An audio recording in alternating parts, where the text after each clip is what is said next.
Ahojte milí paleonačenci, vítam vás pri ďalšom videu.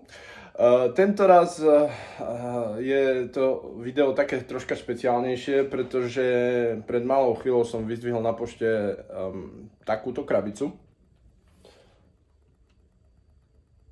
Ako vidíte, je na nej napísané fragile, čo je v angličtine znamená, že ide o krehkú záležitosť. No a môžem prezradiť, že je v nej ukrytá hodne vzácna fosília, ktorú by som vám rád ukázal, takže idem to rozbaliť. Takže, som vyzbrojený, ideme na to.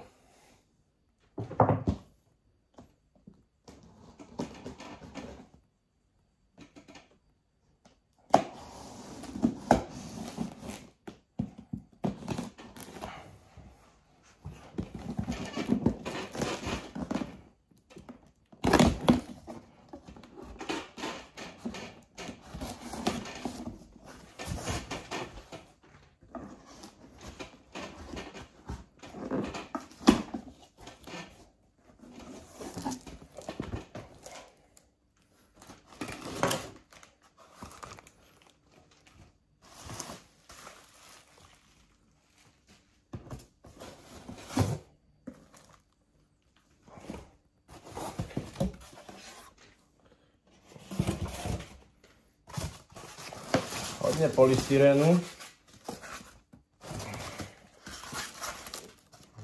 na tej vzorke.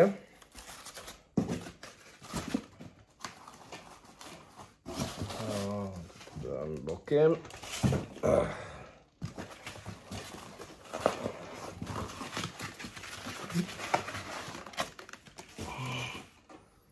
Bože, to bude bordelu.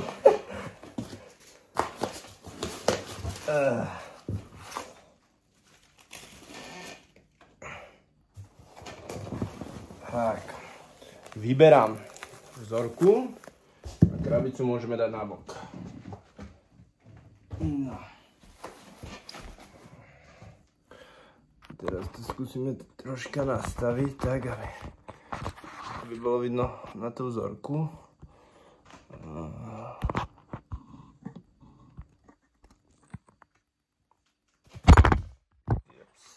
Troška sa šmykol, kamarát.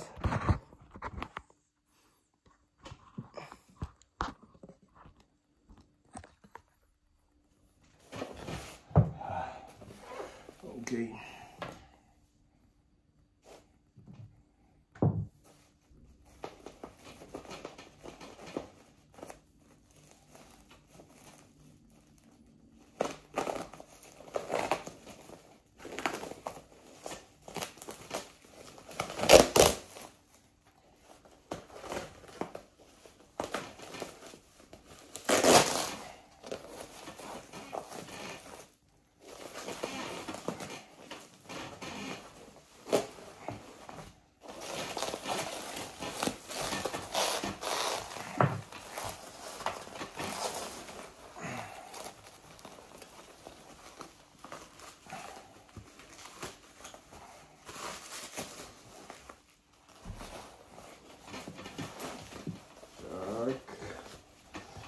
Teda, že je dobre zabalený.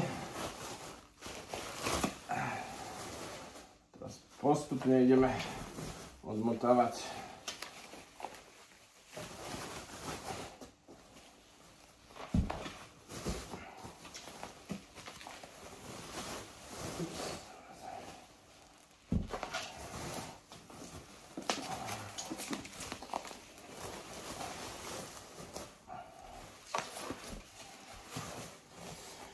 Jedna vrstva bublíniek je preč. Máme ešte ďalšie. Samozrejme, a na spodu je drevo.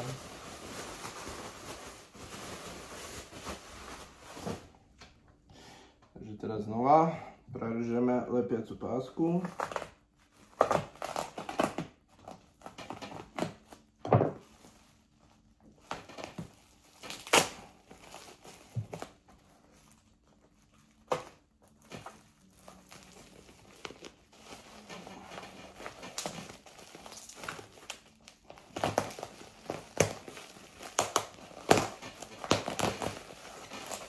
Škoda totiž neviete presne, ako to ten predajca zabalil.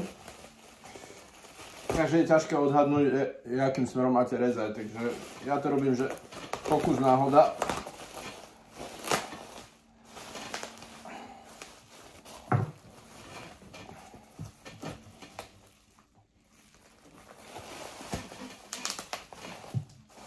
Ale postupne to ide.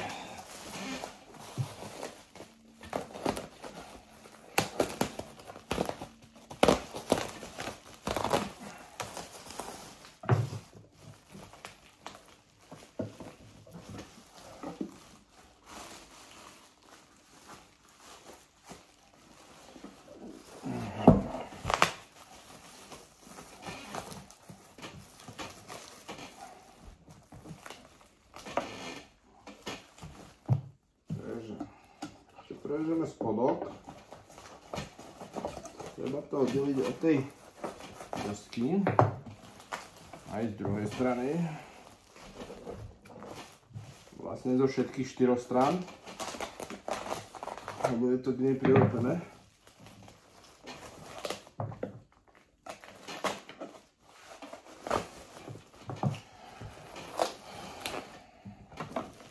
Ale som sa spotil normálne pri tom. Je to makačka, musíte byť veľmi opatrní, obzvlášť keď ide o takéto vzácne vzorky, no. Dobre.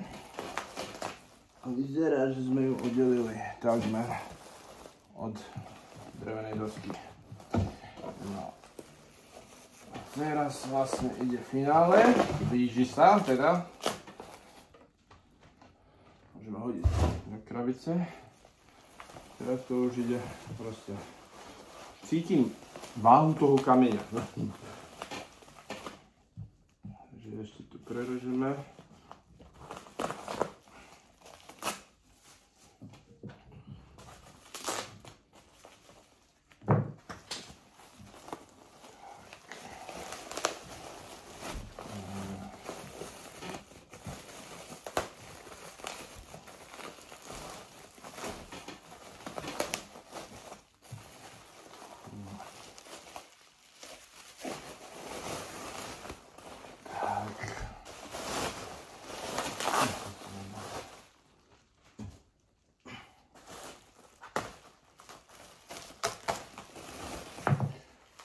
No a už sa blížime, už ho vidím.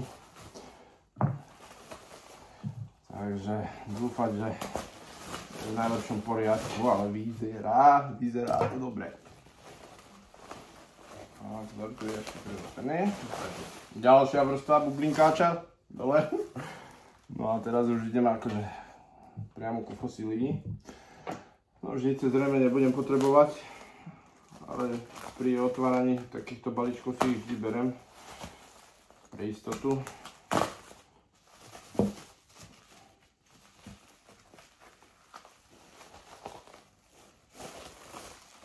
Tak.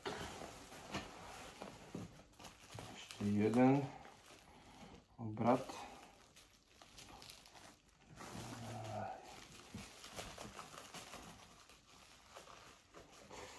Toto je akési púzdro, v ktorom je tá vzorka zasunutá.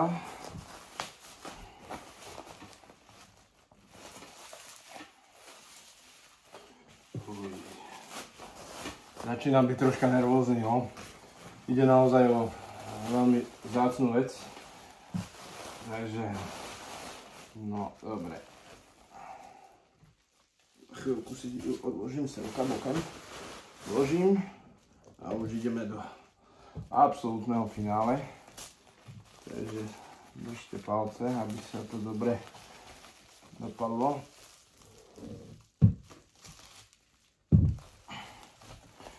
Už asi vidíme aj priamo fosíliu. Jo, je tam.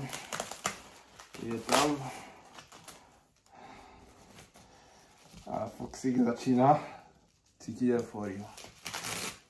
Lebo takúto vec má v zbierke málo kto. Čo som pozeral, neviem o žiadnom českom alebo slovenskom múzeu, ktoré by takéto niečo vlastnilo. Takže kamaráti, Ježiši Kriste, je tam a je nádherný. A teraz vám ho ukážem. Najprv takto na kameru. Treba to veľmi opatrne. Takže toto je vlastne tá vzorka a o malú chvíľu vám poviem aj, o čo sa jedná.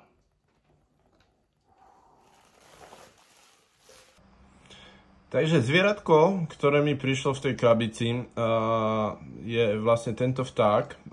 Volá sa Confucius ornis a pochádza zo spodnokriedových sedimentov z Číny. Žil približne pred 120 až 125 miliónmi rokov a ide o veľmi zaujímavého jedinca, aj keď bohužiaľ sa operenie na tejto vzorke nezachovalo. Ale nevadí, vidíte, že je v celku kompletný a teraz by som vám rád ukázal také znaky, ktoré vlastne z neho robia veľmi dôležitú evolučnú skamenelinu, pretože on zdieľa jak primitívne, tak aj pokročilé znaky, ktoré sa dajú prirovnať buď k dinosaurom, to sú tie primitívnejšie, alebo ku už pokročilejším vtákom. No a teraz by som vám vlastne ukázal tie také základné primitívne, ale aj pokročilé znaky tohto vtáka, ktoré vlastne nám hovoria, že vlastne v ňom, v anatómii jeho sa spája dinosaurus a vták. Takže takým asi najdôležitejším primitívnym znakom sú jeho predné končatiny. Ako vidíte, sú tu obe, akurát táto spodná sa presunula pravdepodobne vplyvom tafonomických procesov, takže nie je úplne pri tele, ale tá druhá je pri tele. Takže pozrime sa na to, je tvorená týmito kostiami, toto je ramenná kosť, humerus, ulna radius. A toto je ten zaujímavý fakt, vidíte, že je ukončená prstami, na konci ktorých sú pazúry. V súčasnosti nežije žiaden vták, ktorý by mal na krídlach prsty alebo pazúry, čiže toto je hodne primitívny znak, ktorý vlastne zdieľal s dinosaurami alebo jeho dinosaurými predkami. Jo? Vidno to pekne aj na tejto druhej končatine, hej, že toto je pazúr, tam je prstík vzadu, jo, takže toto je naozaj taký, že primitívny znak. Máme tu ešte veľmi zaujímavú kosť, o ktorej sa domnievam, že je to sternum, čo je vlastne hrudná kosť, ktorá vlastne slúžila k tomu, aby udržiavala tie hrudné svaly, ktoré pomáhali tomu vtákovi pri liete, ale Confucius ornis ho mal ešte pomerne primitívny, taký plochý, tie súčasné vtáky ho majú s kýlom, hej, aby lepšie, aby boli mohutnejšie, hej, to je taká evolučná predispozícia, ktorá vlastne sa vyvinula u tých moderných vtákov, no. Ďalším veľmi zaujímavým znakom, tentoraz už tým progresívnym, je táto kosť, ktorú nazývame pygostil. Ono je to vlastne taký rudiment chvosta, ktorý bol pôvodne u dinosaurov aj prvých vtákov dlhý. Napríklad taký známy Archaeopteryx ho mal ešte veľmi dlhý. No ale u Confucius ornis sa už vyskytol tentokrát skrátená verzia. To bolo pár zrastených stavcov a vlastne slúžil k tomu, aby lepšie ovládal svoje telo počas letu. Hej. S dlhým chvostom sa horšie lieta, to je známy fakt, takže evolučne ho takto skrátili. No. A najviac, čo ma teší, samozrejme, je tá nádherná lebka tohto vtáka, ktorá je úplne komplet a nemá žiadne zuby. Hej, čo je vlastne tiež dôležitý pokročilý znak, pretože niektoré vtáky ich ešte v kriede mali, ale u Confucius ornis sa zuby stratili pomerne skoro v evolučnej histórii. No. Dnes už vieme, že žiaden vták nemá zuby, pretože ich proste nepotrebujú. Kostený základ bol vlastne vsadený do keratínového zobáka a vlastne aj to bol ten ďalší pokročilý znak, pretože i jeho zobák už bol prakticky totožný s zobákmi dnešných vtákov. Takže zhruba toľko k tým znakom tohto krásneho zvieratka. Som z neho nadšený. Môžem len dodať, že je to troška také pre mňa emočné, pretože ako malý chlapec, keď som začal sa zaujímať o dinosaury a dodnes ich milujem, som začal čítať, to bolo zhruba v roku 1993, o teóriách, ktoré hovorili o tom, že vlastne vtáky nie sú nič iné, len súčasné prežívajúce dinosaury, ktorým sa podarilo dostať cez tú hranicu Krieda 3. hory a vlastne sa zvládnuť proste tú katastrofu. A dneska poznáme viac ako 10 000 druhov vtákov, čiže sú evolučne veľmi úspešné.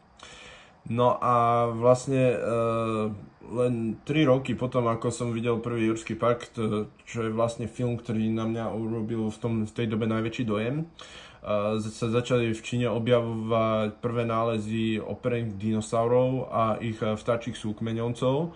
A mňa to natoľko opantalo, že som proste si povedal, že jedného dňa sa pokúsim takúto vzorku získať do svojej zbierky. Dnes sa mi to podarilo, takže som za to veľmi rád. No a je to, no proste som happy. Niečo tomu dodať. Takže ďakujem, že nás sledujete. Ak sa vám páčia naše videá, takže dajte odber, like alebo zdieľanie. Za akúkoľvek aktivitu budeme veľmi vďační. Majte sa.